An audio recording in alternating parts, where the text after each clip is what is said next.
మిత్రులారా, ఈ యొక్క బెయిల్ వ్యవహారంపై మనము 3 రోజుల క్రితము ఒక రాత్రి ఇలానే ఒక బ్లాంక్ ఆడియో కమ్ వీడియో చేశాను. ఇప్పుడు దానికి తదనుగుణంగానే ఈ సుప్రీంకోర్టులో తీర్పు వచ్చింది.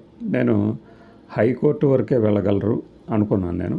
అయితే సుప్రీంకోర్టులోనే స్పెషల్ లీవ్ పిటిషన్ దాఖలు చేయడంతో ఈ బెయిల్ వచ్చింది.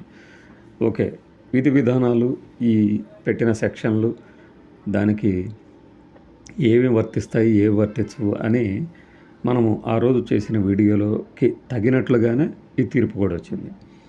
ఇది ఏమిటంటే, ఈ మధ్యకాలంలో లీగల్ సెక్షన్స్ మీద అందరికీ అవగాహన పెరిగింది కాబట్టి ఆ ప్రకారం జరుగుతుంది అని ఒక వేసిన అంచనా. ప్రతిసారి ఇలానే జరగాలని లేదు, జరుగుతుందని లేదు, జరగకూడదని లేదు. మనం ఆ వీడియో చివరిలో చెప్పినట్టు రాజకీయంగా చూస్తే పొలిటికల్ డెవలప్మెంట్స్ ఎలా ఉంటాయంటే ఇలానే జరుగుతాయి అని. సో ఇప్పుడు ఈయన రిలీజ్ అవుతారా లేదా అనే దాన్ని కూడా సందేహాస్పదంగా ఎందుకు చూడాలి అంటే, వివిధ రకాల చోట్ల కూడా ఇదే రకంగా కేసులు పెట్టినప్పుడు ఏమవుతుందంటే, వెంటనే మనము గత ఏడాది కాలంలో చూస్తుంది పీటీ వారెంట్ల జారీ ఒకదాని తర్వాత ఒకటి. అది జరుగుతుందా లేదా అనేది పక్కన పెడితే, ఎప్పటికైనా సరే ఏ కేసులో అయినా సరే బెయిల్ అనేది చాలా కీలకము. దానికి తోడు అసలు 7 ఏళ్లలోపు జైలు శిక్ష పడే కేసులకి బెయిల్ ఇవ్వచ్చు అనేది ఒకటి ఉంది. రెండోది, అసలు 3 ఏళ్లలోపు శిక్ష పడే వాటికైతే అసలు మనం ఫస్ట్ ఏ కేసు అయినా సరే ఆ చట్టం క్రిమినల్ ప్రొసీజర్ కోడ్ లేదంటేనేమో ఇప్పుడు భారతీయ న్యాయ సంహిత ఫలానా సెక్షన్ల కింద ముందు మీరు నిందితులుగా ఆరోపించబడిన వారు లేకపోతే సాక్షులుగా పిలుస్తున్నవారు వాళ్ళందరికీ నోటీసులు ఇవ్వాలి. నోటీసులు ఇచ్చి పలానా తేదీకి విచారణకు రమ్మని పిలవాలి. ఇది అందరికీ తెలిసిందే. ఆ విచారణకి అతను వచ్చినా రాకపోయినా, విచారణకు సహకరించాడన్నా సహకరించకపోయినా ఆ తర్వాత చర్యలు తీసుకోవాలి. కానీ ఇక్కడ ఏమవుతుందంటే, ఎకాఎకన లిఫ్ట్ ఇరిగేషన్ పద్ధతిలో లిఫ్ట్ చేసి పడేస్తున్నారు, ఎయిర్ లిఫ్ట్ లాగా. పైగా ట్రాన్సిట్ వారెంట్. ఇప్పుడు వేరే స్టేట్ నుంచి వచ్చి ఈ స్టేట్కి రావాలంటే ఈ స్టేట్ పోలీసుల అనుమతి అవసరము. అనుమతితో పాటు వాళ్ళు కూడా అరెస్ట్ సమయంలో ఉండాలి. దానికోసం ఒక ట్రాన్సిట్ వారెంట్ అనేది పొందాలి. పొందిన తర్వాత కూడా అతను ఎస్కేప్ అయ్యే ప్రమాదం ఉందన్నప్పుడు అరెస్ట్ చేసి తీసుకెళ్తారు. సరే, మనం వీటికి దృష్టాంతాలుగా ఎన్నో చెప్పవచ్చు. ఇప్పుడు రామ్ గోపాల్ వర్మ గారి కేసు ఉంది. అప్పట్లో కూడా నేను చెప్పాను, రామ్ గోపాల్ వర్మ గారిని ఇంతవరకు జైల్లో పెట్టడం అనేది జరగలేదు. ఎందుకంటే ఆయనకున్న తెలివితేటలు అలాంటివని. ఆ టైంలో కూడా మనతో కొంతమంది వాదనకు దిగారు. నేను బ్లాక్ చేసి పడేసాను. మన స్థాయి కాని వారితో మనం వాదనకు దిగాల్సిన అవసరమే లేదు.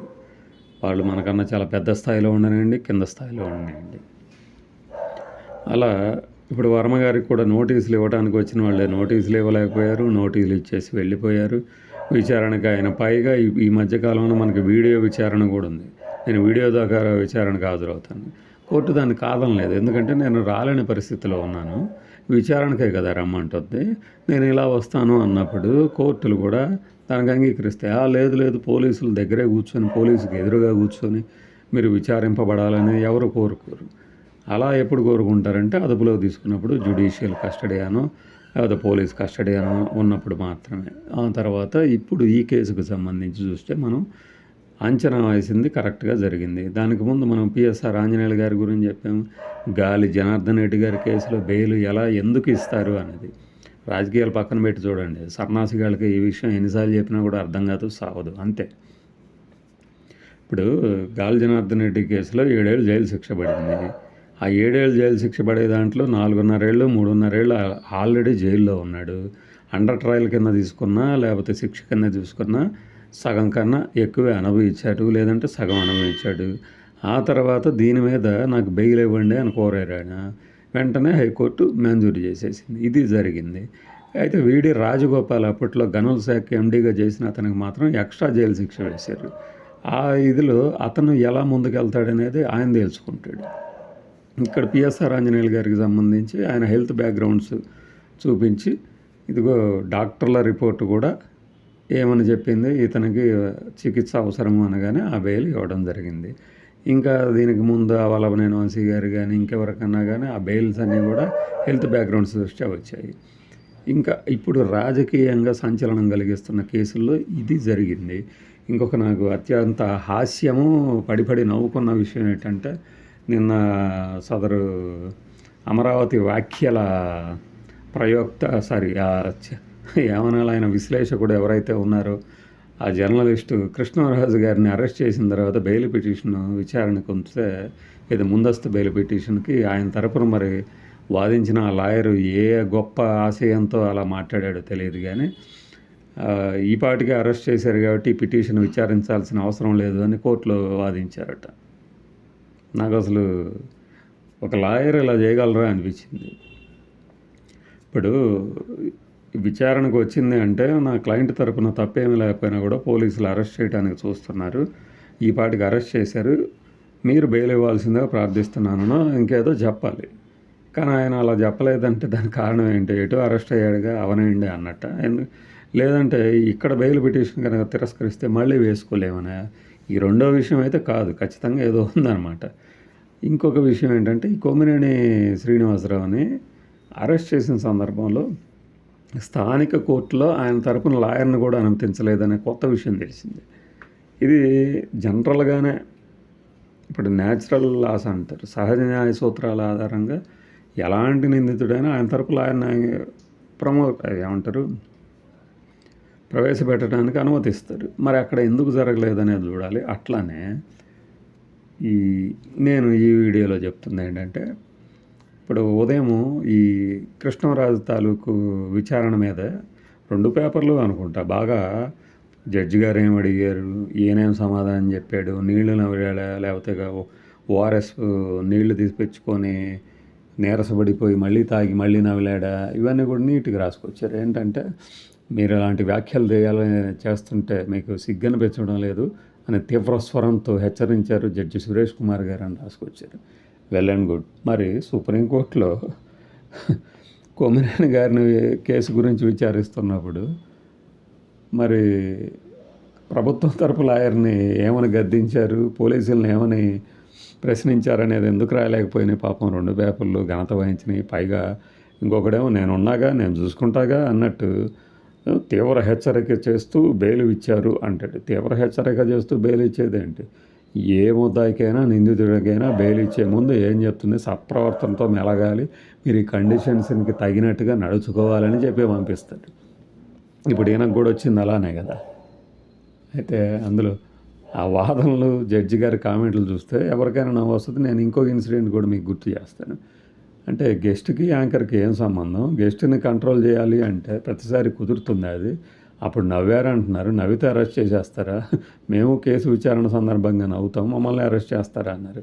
మీకు 2 కేసులు గుర్తు చేస్తా. ఒకటి అల్లు అర్జున్కి సంబంధించి లాయర్ నిరంజన్ రెడ్డి, ఇప్పుడు ఎంపీ కూడా రాజ్యసభకి, ఆయన వాదిస్తూ అందరూ ఎవరన్నారు, ఈయన పోలీసులు కూడా ఫస్ట్ ఫ్లోర్కి వచ్చేసారు అల్లు అర్జున్ని చూడటానికి. సంధ్య థియేటర్ దగ్గర తొక్కిసలాట జరిగినప్పుడు పోలీసులు కూడా వాళ్ళ బాధ్యత వదిలేసేసి ఫస్ట్ ఫ్లోర్లో ఉన్న అల్లు అర్జున్ చూడటానికి వచ్చారు. అల్లు అర్జున్కి అసలు ఏమీ తెలియదు అంటే జడ్జి గారు కూడా నవ్వుతున్నారు. అమ్మ నవ్వుతారా? జడ్జి గారు ఇంత సీరియస్ విషయంలో అని ఎవరన్నా అంటారా? అన్నారు కదా. ఇంకొకటి, ఒక డైవోర్స్ కేసు విషయంలో బాగా సంచలనం క్రియేట్ చేసింది ఇది.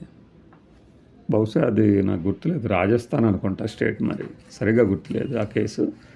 ఆ కేసుకు సంబంధించి ఈవిడ, నేను నా ఆస్తంతా నా సంపాదన అంతా ఆమెకే, నా భార్యకే పెడుతున్నాను, ఆమె పేరిట ఆస్తులన్నీ పెట్టాను, ఇంత చేసినా కూడా నా మీద విడాకులు కోరటమే కాకుండా భరణం కోసం నన్ను వేధిస్తుంది, ఇంకేం చేయాలి, నేను చావనా అంటే చచ్చిపో అంటది ఆ భార్య. ఆ కోర్టులో చచ్చిపో అంటే జడ్జి గారు నవ్వారట. ఆయన సూసైడ్ చేసుకున్నాడు అప్పుడు భార్యాబాధితుడిగా. సంథింగ్ బెంగళూరులో టెక్కీ అనుకుంటా. ఆ భార్య బీహార్కో మరి రాజస్థాన్కి సంబంధించిన ఆవిడ. నేను చేసే వీడియో నాకు పూర్తి గుర్తులేదు. జడ్జి నవ్వింది, ఇది ఎక్కడ ఘోరము అన్నారు. మరి నేను చచ్చిపోనా అనగానే చచ్చిపో అని ఆ భార్య అన్నప్పుడు యథాలాపంగా అప్రయత్నంగా నవ్వు వచ్చి ఉంటుంది.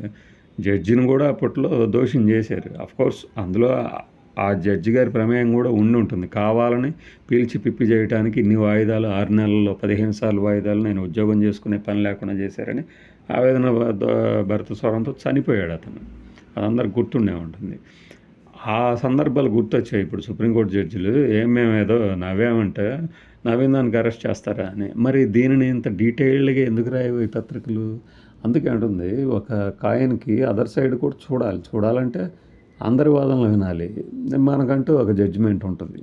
ఆ జడ్జిమెంట్ ఒకసారి ఒక పార్టీ వైపు, ఇంకోసారి ఇంకో పార్టీ వైపు ఉండొచ్చు. మనం ప్రతివాడి ముందు చొక్కా చించేసేసుకొని నా పొట్టలో ఉంది అని చూపించాల్సిన అవసరం కూడా లేదు. అన్నీ నీకే తెలిసినట్టు మాట్లాడుతున్నావు. నువ్వు వెళ్ళి వాదించవచ్చు కదా వాళ్ళిద్దరి తరపున అట. మనవాడు ఒకడు కామెంట్ పెట్టాడు. వాడికి ఈరోజు నీ వీడియో గుర్తొచ్చి కుమిలి కుమిలి ఆనందంతో పొట్ట చెక్కలయ్యేటట్టు బద్దలవుతుండే ఉంటుంది మరి.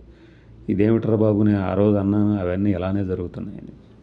ఇప్పుడు ఉన్న ఆధారాల ఆధారంగా అంటే సాక్ష్యాలు, సంఘటనలు, పరిణామాలు, డాక్యుమెంట్లు, వాదనలు వీటి పరిశీలించిన తర్వాత జడ్జి గారు ఎలా వ్యవహరించవచ్చు, పరిణామాలు ఎలా ఉండవచ్చు అనే దాని మీద అంచనా అనమాట ఇది. అంతేగాని మన గొప్పతనం కాదు. ఈ ఆబ్జెక్టివిటీ, జీరో స్టేట్ ఆఫ్ మైండ్తో ప్రతిదాన్ని కూలంకషంగా కాకపోయినా ఉన్న వివరాల ఆధారంగా ఒక అంచనాకు ఎవరైనా రావచ్చు. కొంతమందికి అంత ఓపిక ఉండదు, అంత అవసరం ఉండదు, ఇంట్రెస్ట్ ఉండదు. అది ఈ వీడియో ద్వారా మీకు చెప్పాలనుకున్నది. బాయ్.